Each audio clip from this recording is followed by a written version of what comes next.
Hi, welcome to another episode of Humanism Today, the podcast where we dive into ideas, stories, and conversations that inspire humanist freethinkers and like-minded people. This podcast is presented by the Humanists and Freethinkers of Fairfield County in Connecticut. Our motto is compassion and reason. Compassion means that we care about all people and their rights regardless of their status in society or their personal condition. Reason means that we use science, facts, logic, and scientific methods to find the truth. So I'd like to introduce tonight's program, which is on space, and to welcome Dr. Lachlan Lancaster, whom I know personally since he was in middle school. So I'm very proud of him. And to introduce him will be a colleague and longtime friend, my son, Brian James, also a doctor. It's my pleasure to welcome Dr. Lachlan Lancaster.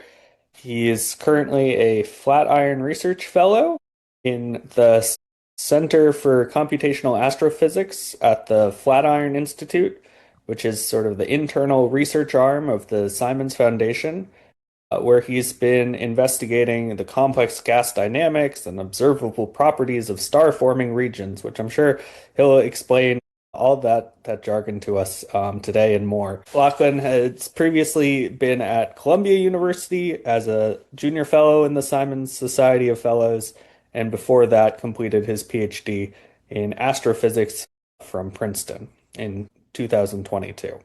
So without further ado, I'll turn it over to Lachlan to hear more about our place, Earth, in the universe. Thanks so much for coming out today, everybody.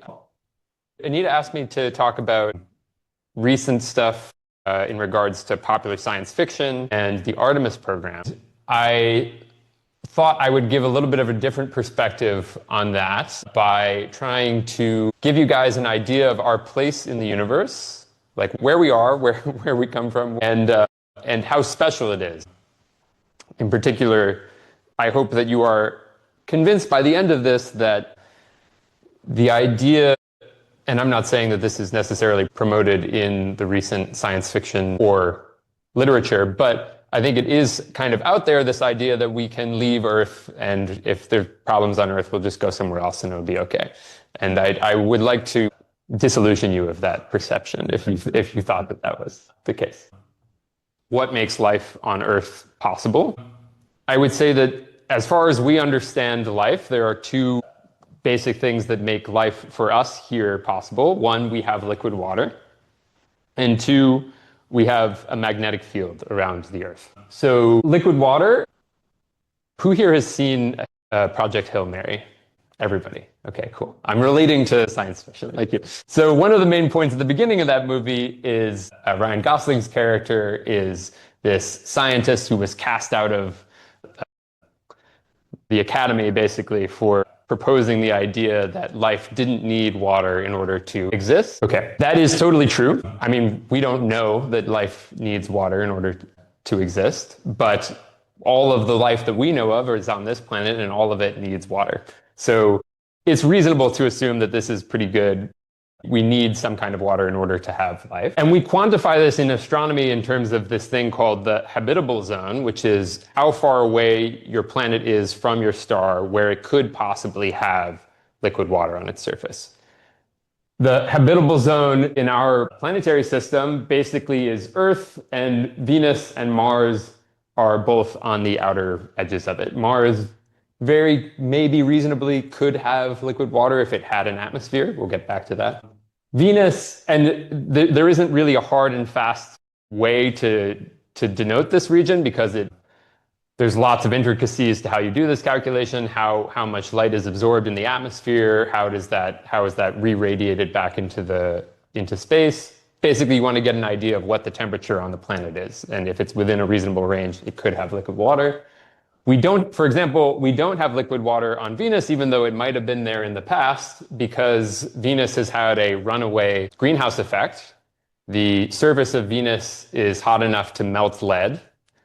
So it does not have any liquid water, for sure. But, I mean, this is a function of the star that you're around. So to give you an idea, our solar system is on the bottom there, and the solar system of an M dwarf, basically a very, very low mass star, very, very low mass, also means that it is not as bright and it is much cooler on its surface. So you can be quite a bit closer and still be in the habitable zone because it's not as bright. So this is the system of all the planets that we've detected around system, TRAPPIST-1, and the outer edge, the furthest away one, would fit within the orbit of Mercury. It has 4 planets, I think, that are within what people have conceived to be the habitable zone of this system. So liquid water. The other thing, the other very, very important thing is the Earth's magnetic field. So Mars, as I was saying before, does not have an atmosphere, and that's because our star, the sun, has a wind of high energy particles that it throws off. Those high energy charged particles basically run into the atmosphere of Mars, and over many, many, many years, it shred the atmosphere from Mars so that it does not have anything surrounding it. I mean, the pressure at the surface of Mars is maybe 1% of the pressure on Earth, so you don't have a nice atmosphere. On the other hand, the core of the Earth is iron, and it's rotating, and it's molten iron. And basically, the interior of the Earth is hot enough that it drives convection, just like you have when you're boiling water on the stove. You have water that's heated from the bottom, and it boils up. That's convection within water. The same thing happens in the core of the Earth, but it's molten iron convecting upwards. And that moving molten iron, which is all of the electrons are separated from the atoms, so it's a charged plasma. That convection drives currents, which create magnetic fields, which surrounds the entire Earth. And so when those charged particles from the sun come flying at us, they run into the magnetic field and they fly around it. So it's very, very nice that we have a magnetic field and therefore have an atmosphere in which we can breathe oxygen and live. Very, very important for life as we understand it. So finally, how unique are we? Or to put it in terms of this, the Italian-American physicist Enrico Fermi, he famously, years after working on the Manhattan Project, he was still working on nuclear weapons for the American government. And he was apparently at lunch with a bunch of other people who worked on the Manhattan Project, and he'd been talking about aliens. In the middle of the 60s and 70s, I guess this was the 50s, people were beginning to appreciate how vast the universe was and how many stars there were. And we're sort of realizing if the universe is so big, as I've hopefully have communicated to you guys, why haven't we seen anybody else? And so apparently he sat down at lunch and just out of nowhere was sort of like, where is everybody? And everybody knew what he was talking about, but nobody really had an answer for him. And I put paradox in quotations here because you might think just because the universe is very vast that life must be common. But that wouldn't necessarily be the case. So let's think about it a little bit. So this guy, Frank Drake, wrote down this relatively simple equation. I'm going to walk through this equation very slowly. To think about how many contacts with other intelligent civilizations we might have expected in our time. So this is called the Drake equation after him. So the thing on the left here is the number of alien civilizations that we might expect to be calling us or be in contact with us. And that number he writes as the product of all of these numbers. So what are these numbers? The first one is the galactic star formation rate, the rate at which stars are formed in the galaxy. We have a pretty good idea on that number. The fraction of stars with planets, that we actually do also have a very good idea of now, but I would say that's within the past 20 or 30 years. We now can say that. The number of planets that can support life, if you define that in terms of liquid water, we have some idea of this, I would say, as well. At least we have some idea of the product of the fraction of stars with planets and the number of planets that can support life. Okay? These are the 3 numbers we know the best. From here on out, it's going to get much hazier. So the next one is the fraction of life-supporting planets that have life. We have literally no experiments to say what is the fraction of life-supporting planets that can form life. We have one, we know one, and that's it. If we were to believe Jeff Goldblum that life finds a way, then maybe this is 100% as well, but we really have no idea. This Fi is the fraction of those planets that form intelligent life. Again, we have no idea. The next number is the fraction that form intelligent life that also develop radio technology. And that Drake put as a constraint because, well, he was a radio astronomer, but also because that was the way that he was expecting to detect life. So we have the fraction with intelligent life. Intelligent life, the fraction that developed radio technology. Drake was a radio astronomer. He was looking for, basically, if you want to know the number of alien civilizations that are calling you, you need to expect that they can call you the way that you're listening. So that's the number, the fraction that developed radio technology. And then finally, the most depressing but very realistic, important part of this equation is how long do those societies like that exist before they lose technology for whatever reason. Anyway, basically, these numbers we have a good idea of. These numbers we have pretty much zero constraint on. We have no idea where they come from, and it's going to be really hard to figure that out. Basically, it's so hard that I would say that there's very limited number of people who are actively working on that. I don't want to say that confidently. I don't know that confidently. But I mean, it's definitely a very important question to try and work out these kinds of numbers, but running an experiment where you try to figure out the likelihood at which life develops on a planet is very, very hard, even in a simulation. We have no idea sort of what are the parameters that need to be put in. So when viewed in this context, the original Fermi paradox, right, where is everybody, is not really that much of a paradox, right? Because we don't really know. The universe might be quite large, and these numbers are all quite promising, really. But these, we have really, really no idea. And they could all be zero, or very, very, very close to zero. So to close, I just wanted to give people an idea of where we're going in terms of answering kind of these questions about how special the Earth is, how we can develop life, and what is the occurrence rate of planets like the Earth around stars like the sun. So JWST is helping us. That's this telescope launched a few years ago. JWST was the most expensive scientific instrument ever built by the human race. It was more expensive than the Large Hadron Collider, which is a huge accelerator of particles that exists underground in Switzerland.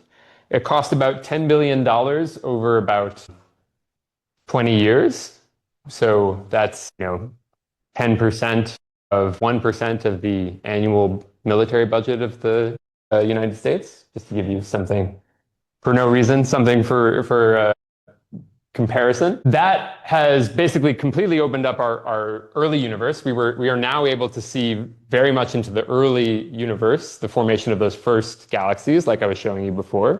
It has also allowed us to see deep, basically it sees infrared light very, very well, which allows it to see through dust. Dust blocks optical light, the stuff that we see, very easily, but it doesn't block the infrared light, so we're able to see into the depths of galaxies, even the nearer by ones. And it's also able to do spectroscopy of so by spectroscopy, I mean the spectrum of light, when you take light coming from a galaxy and split it up into its constituent wavelengths. When a planet passes between its star and us, the light from that star gets processed by the atmosphere of that planet, if it exists, and we can do basically differential spectroscopy by comparing the spectrum that we see from the star and the spectrum we see from the star plus the planet. And we can basically observe the elemental abundances of the atmospheres of exoplanets. And we're starting to detect water vapor and other complex molecules on exoplanets around nearby stars. Very, very cool. So not the liquid water, not necessarily what could form life, but getting there, kind of. The Nancy Grace Roman Space Telescope, which is the next more expensive, bigger telescope. Won't be nearly as expensive as JWST, but it's the next big telescope being built by NASA. It will have basically the same resolution as the Hubble Space Telescope, which has been still doing science over almost 30 years now.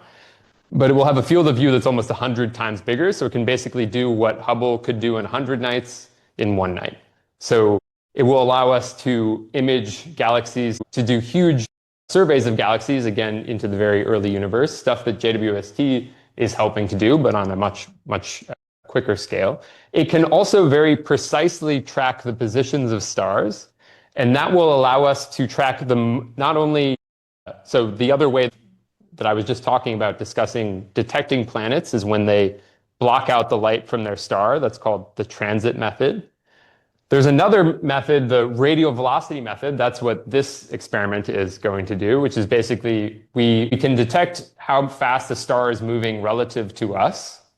And when a planet is moving around that star, not only does the planet move around the star, but the star moves around the planet.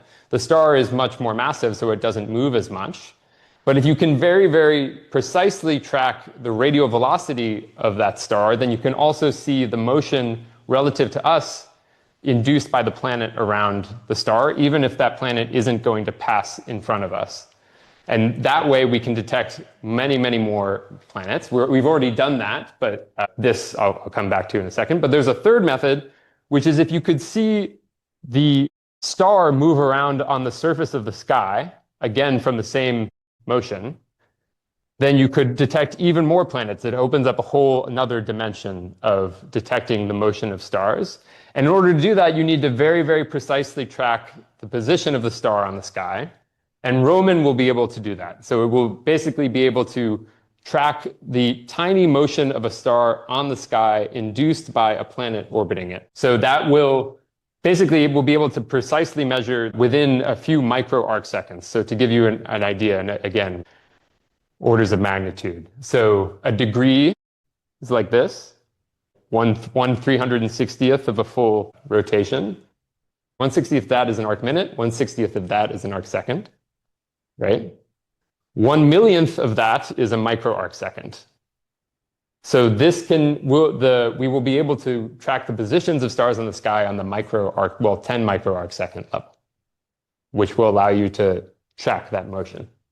Okay, coming to the Terra hunting experiment. This is, as I was explaining before, a radial velocity experiment. Basically, they are aiming for the precision on the radial velocity of a star at the 10 centimeter per second level. And they're going to track about 40 nearby stars daily for the next 10 years. And because of that, they will be able to detect longer period planets than you would be able to get otherwise, and in particular are more sensitive to planets that are like our Earth, which will give us a much better idea on some of those numbers that I was mentioning before. So with that, I will leave it there. This was a fascinating talk. Thank you again. I call you our resident astrophysicist. And so thank you, everyone. This will conclude our evening. We are happy that you chose to watch a Humanism Today video.